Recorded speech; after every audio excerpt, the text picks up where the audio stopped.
Bagi sebagian orang, agama adalah sebuah sistem yang sangat sakral, di mana sebuah agama dapat mengatur cara berkehidupan kita sebagai penganutnya. Nah, namun di video pertama ini kita akan bahas nih salah satu agama yang terbilang sangat unik dan ya mungkin kita belum pernah mendengar sebelumnya. Maka dari itu langsung aja nih kita bahas apa sih itu agama Rastafari.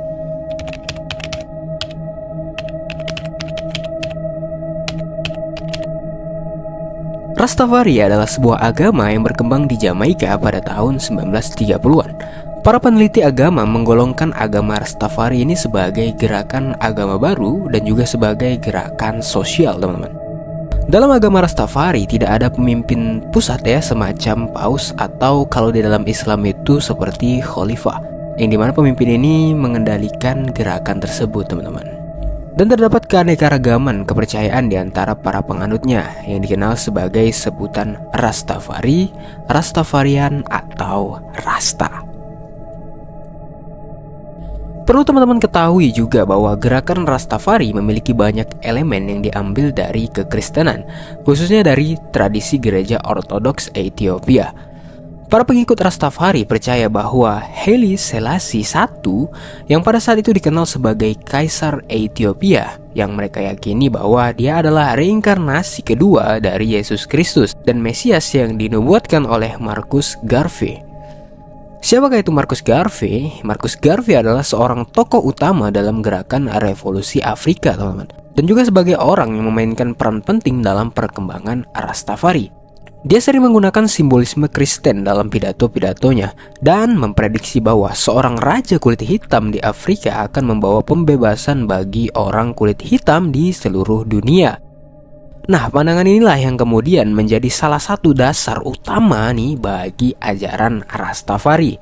Namun teman-teman, ada hal menarik nih yang ada pada gerakan Rastafari, yaitu penggunaan ganja sebagai alat ritualnya. Penggunaan ganja dalam gerakan Rastafari adalah satu aspek yang paling menonjol dan sering disalahpahami oleh orang luar, terutama ya bagi kita orang Indonesia, ya kan. Yang ada kalau kita pakai ganja ya besok-besok kita ketangkul oleh BNN. Oke, lanjut. Ganja dalam bahasa setempat sering disebut sebagai ganja ya. Jadi ganja itu bahasa dari Jamaika, teman-teman. Atau mereka juga mengenalnya dengan herb.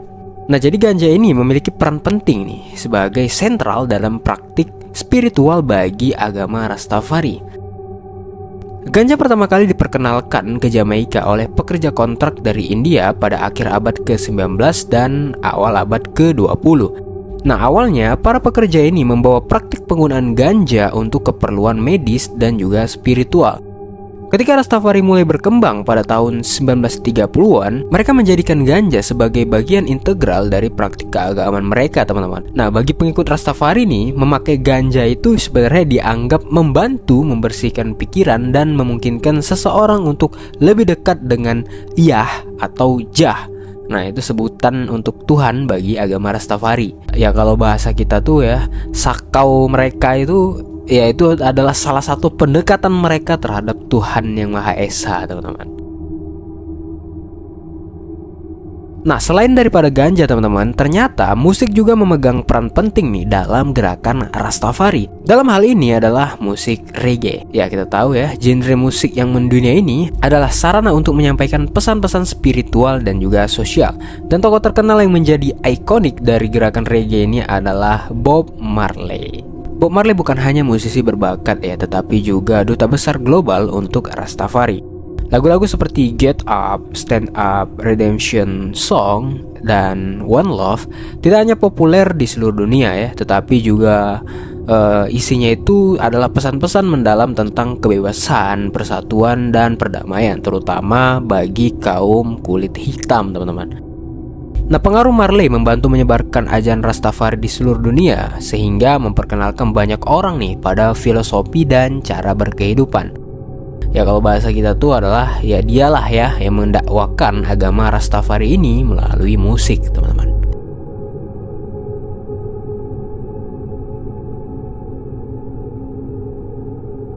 Bagi mereka ya, Rastafari bukan sekedar agama ya, namun perjalanan jiwa yang mencari keadilan. kedamaian, dan juga persatuan.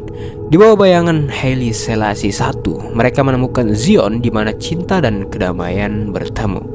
Melalui asap ganja jugalah ya, mereka mendekatkan diri dengan Sang Pencipta, menemukan pencerahan dalam kesederhanaan, dan merayakan kehidupan dalam setiap detik yang diberkati.